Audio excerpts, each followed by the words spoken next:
Oh my gosh, be nice. Those are your fellow classmates, students. What was this, like 6th grade or something? Really? Is that the cause of? Oh my gosh, natural things. All right. Good afternoon, ladies and gentlemen. Have attention, please. All quiet, please. Thank you. Go ahead, take out your notes. We're going to continue on with civil rights. We've got some really good, interesting things having to do with the First Amendment, which is chock full of all kinds of interesting things. And I'll be going. Hope the weather's nice. It's nice, isn't it? Good. It's good. Good. Okay. So remind me if anything ever comes up. Remind me if anything comes up that I need to pause.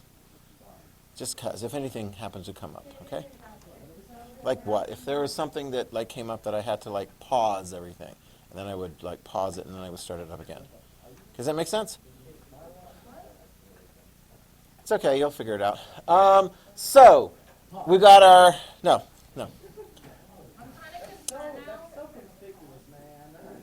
You figured it out. Yeah, exactly. Yeah, it's just a drill. Yeah, it's a drill. Shh. Actually, some people need to know that. Nobody in here, I think, because yeah. When I was working, gosh, I don't know what grade you guys would have been in. Shh. When I was working at Jefferson Elementary, there were a lot of kids, because there were a lot of refugee kids from war-torn countries, and they definitely made sure that those kids were aware that there was going to be fire drills so that they could kind of like, so everything was just really cool. You think? Yeah, what's in your neighbor's background? Sometimes, yeah. So, yeah, it's very interesting because, like, right now, in the junior year, which, who knows where you're going to be next year? I'll be here.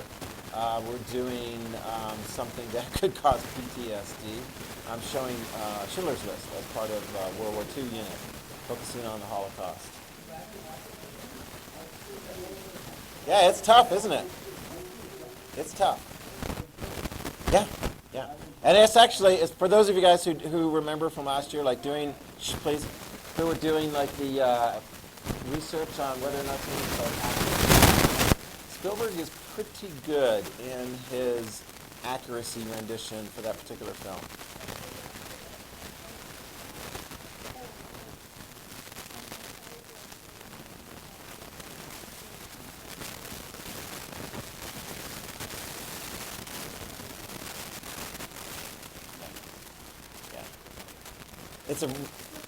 I love it. I like soundtracks and so forth. And Itzhak Perlman is a really, really good violinist. He plays the major solo roles in that. I remember it was really sad because I think it was about a year or two ago, there was some idiot in the Pittsburgh area that attacked a synagogue, killed a bunch of people. It was really stupid. Like a memorial, they had Itzhak Perlman on the use of his legs, but nevertheless, his upper extremities, which is very important for playing the violin, he played pieces from Schindler's List from the soundtrack at the memorial service that they had in Pittsburgh that year. So anyway, intense stuff. We always do with all that kind of stuff and so forth. But we'll have a lovely situation right now. And always remember that if there is some kind of a fire drill and so forth, you need to be quiet. And if you are quiet, then Mrs. Rao will give you the free donuts. Just kidding. I always say that. Watch it, because she's got a class. I would do that. I'll say that to my students. Be quiet, so Mrs. Rao will give you donuts. Because she does. She really wants her students to be very quiet. I want my students to be quiet too, but I won't bribe them. But Mrs. Rao, oh, want a donut? Here's a donut. Here's a donut hole. Ooh, wow, it's empty. So enjoy. It's low calorie. Okay. What's that?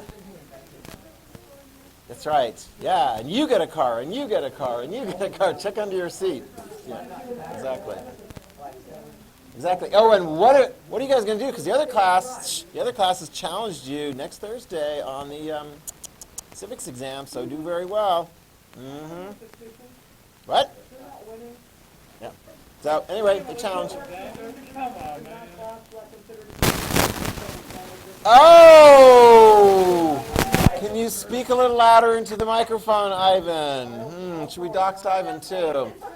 Yes. Okay. So anyway, but all of you do well so that nobody has to do it again. Okay? So, oh my gosh, division. Division, division, division. Good grief. Okay, have your notes ready to go because we're going to be diving right in. Yes? We'll see. We'll see. Yeah.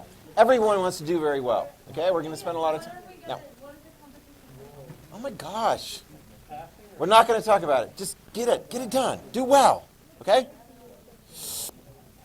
All right. Pledge to do well. Here we go. Okay? All right, here we go, because we're going to be a little bit short on time anyway, so let's dive right into it. In your notes, go ahead and write this down. The Boy Scouts case. We did the Boy Scouts case last time, didn't we? Yes, we did. And did we do, Connor, who won the Boy Scouts case? They did. Okay? So the right of association was upheld. Let me follow through that on some similar types of things, and we've got some other scenarios. It was an interesting thing because the right of association was upheld as a private organization that people can join. They can form up the rules. Notice this. There's a gradient as far as how much the government can get involved in. Can a government issue rules associated with your private business if it's open to the public? Yes. Yeah, in many instances. Like, for example, can they say, non-discriminatory? You're like, yeah. I mean, can you ban some ethnic group or some national group at your store or restaurant or hotel? No. Can you put, reasonable restrictions, health-related restrictions? Yes, right? So that's why sometimes you'll see a thing that says, no shirt, no shoes, no service, right? I mean, that's kind of catchy. But obviously there's hygienic rationale for that. And I would think in today's COVID times, if a business wanted to do that as well, regardless of whether there is, or actually I suppose if there is not a mandate from the government, but if a business wanted to require that, they could do that as well for the safety of the employees and other customers and so forth in the building. That kind of rationale. Does that make sense? What's that?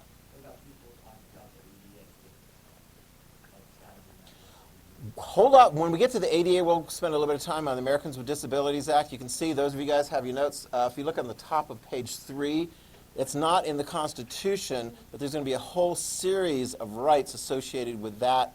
We'll talk about it in the context of, education is a big one. So, I mean, in spite of, raise your hand if you've seen Forrest Gump. Okay, Forrest Gump. All right, so there was this one really cringy scene early on in the movie where the mom is trying to get her son, Forrest, into public school. And they said, your son is not bright enough. Okay, that was before Americans with Disabilities Act. I mean, it's a public school. Are you kidding? Today in a public school, can a public school say, no, I'm sorry, your child's got all sorts of disabilities and we can't educate him? No! No, you can't do that. So that cringy scene in Forrest Gump and so forth would not happen, what I'm talking about, would not happen relative to the current situation. You do have rights in the law of Americans with Disabilities Act, and we'll come into all kinds of interesting permutations of that when we get to it.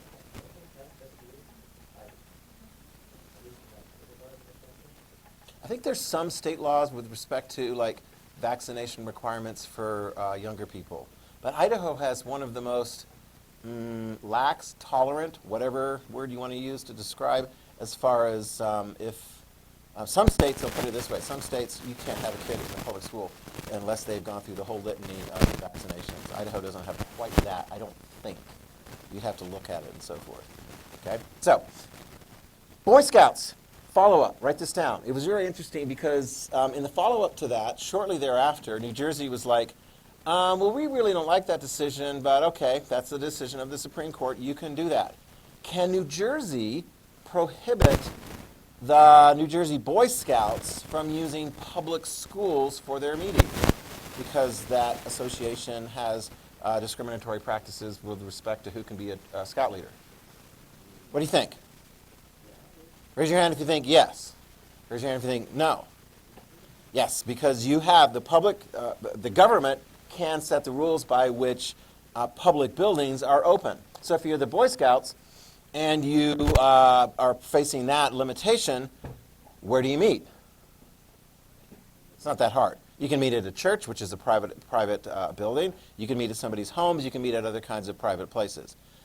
It was an interesting thing, and I'll just kind of wrap this up. Sometimes we have more time, and sometimes, actually I'm curious. Raise your hand if you have some personal experience in scouting organizations. Okay? All right, so some of you guys are familiar with some of what's happened in the last particularly in the last 5 years, I mean, maybe even the last 2 or 3 years, as a private association, it sets its rules, and the rules have changed. The Boy Scouts of America no longer has that prohibition with respect to open homosexuality and scout leaders and so forth and so on. They changed that rule. So in a sense, the ruling that came out of the Supreme Court is kind of moot with respect to those facts, although it could still apply to other associations. Now, if you were part of that association and you don't like the rules that have changed, what do? You leave. You form your own association. So I think there is a large number of scouting troops that are no longer part of the original Boy Scouts. They are, I'm not even sure what the official name is, but it is a scouting operation, and it's very, very similar in those respects, but it's not part of the Boy Scouts of America. Oh, and then throw into the mix, Boy Scouts are looking around going, well, you know what? There's actually a bunch of people that would like to join Boy Scouts because we do really cool camping things. You know what I'm talking about?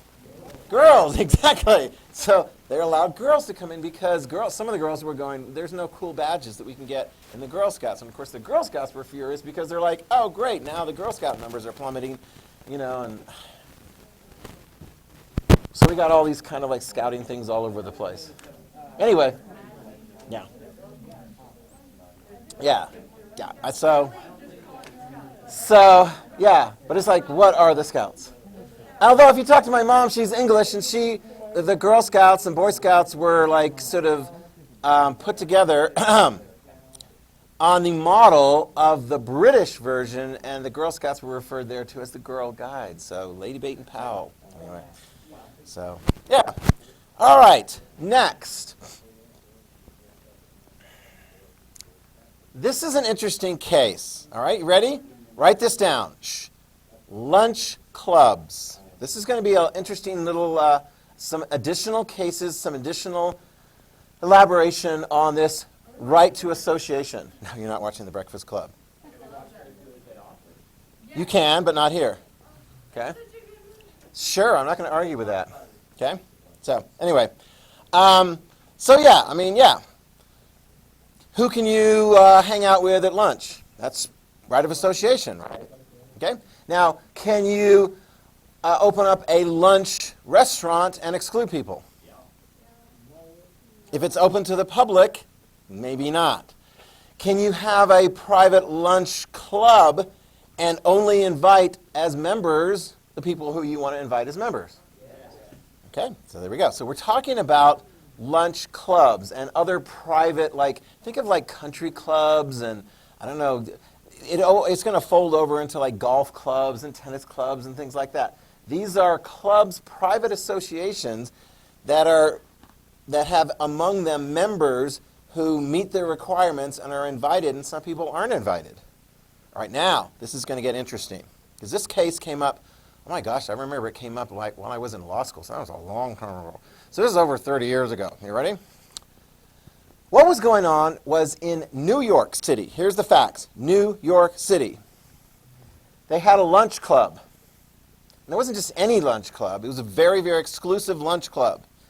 It was a lunch club for businessmen. You understand that?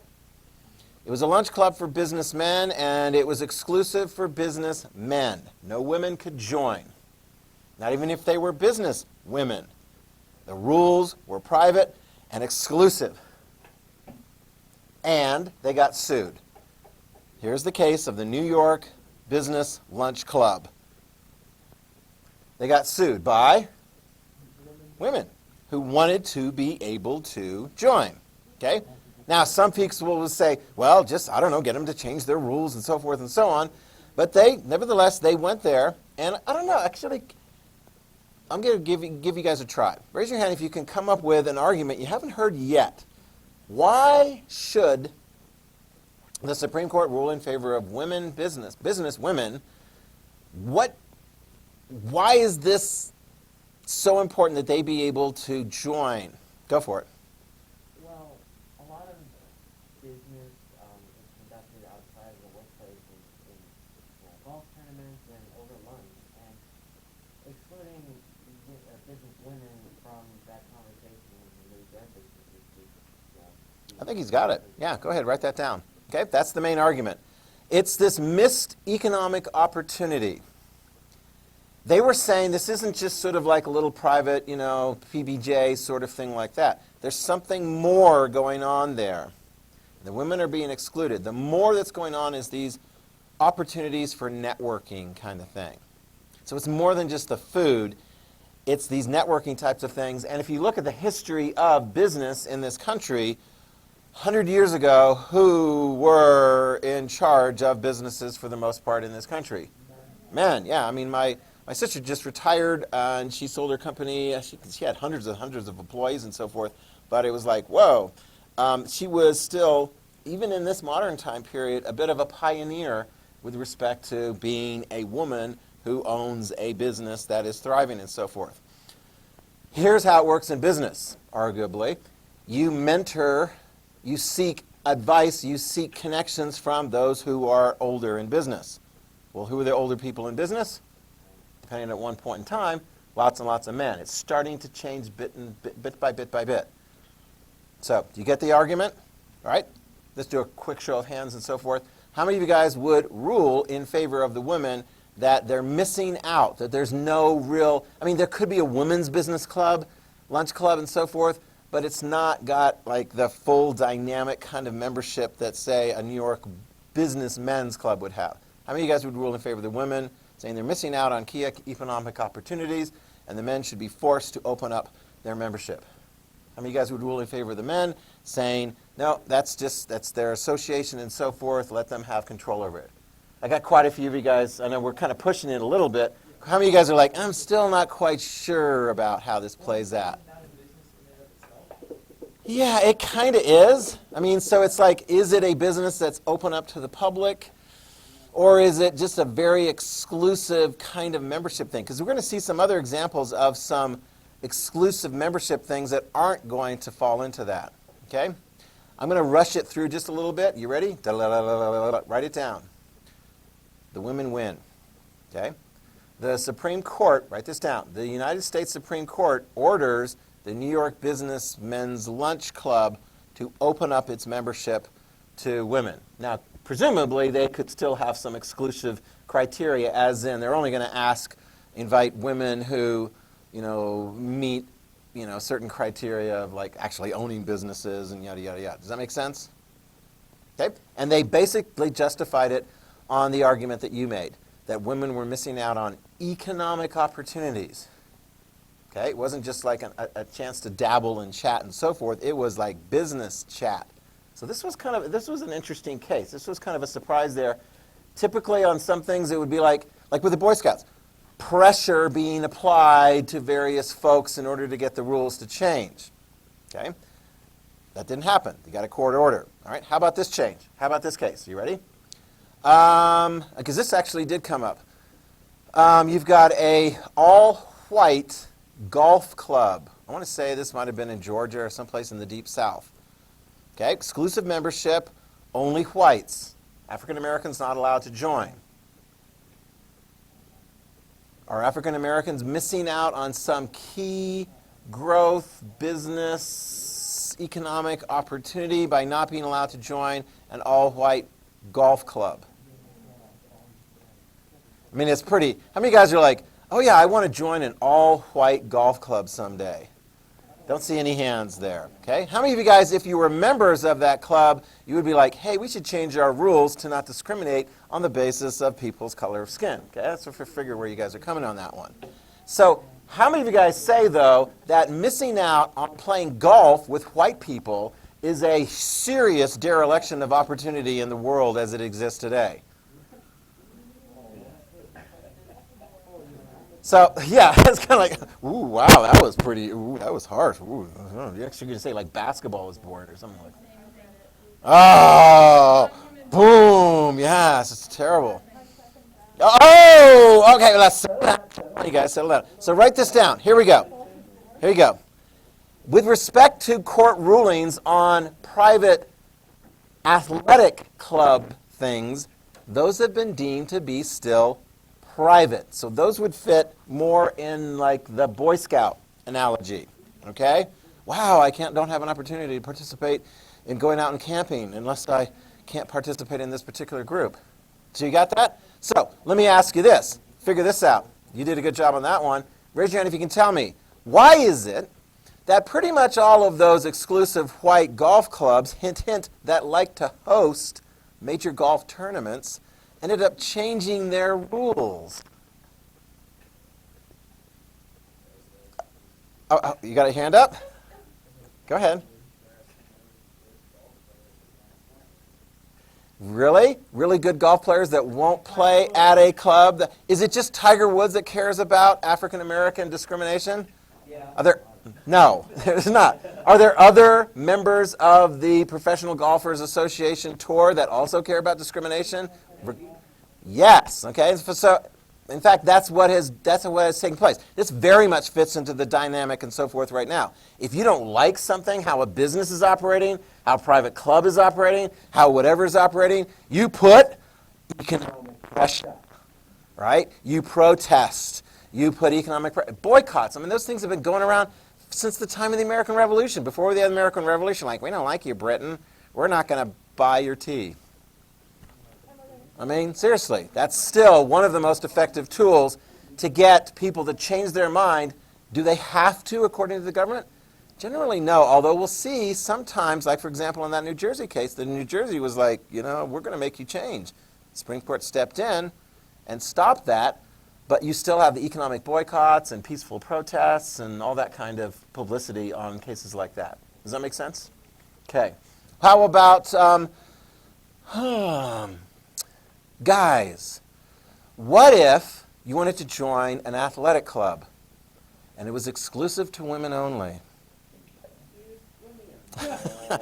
I'm sorry, Max, what? Oh my gosh. This has gotten a little bit more complex. It used to be a pretty simple debate and so forth.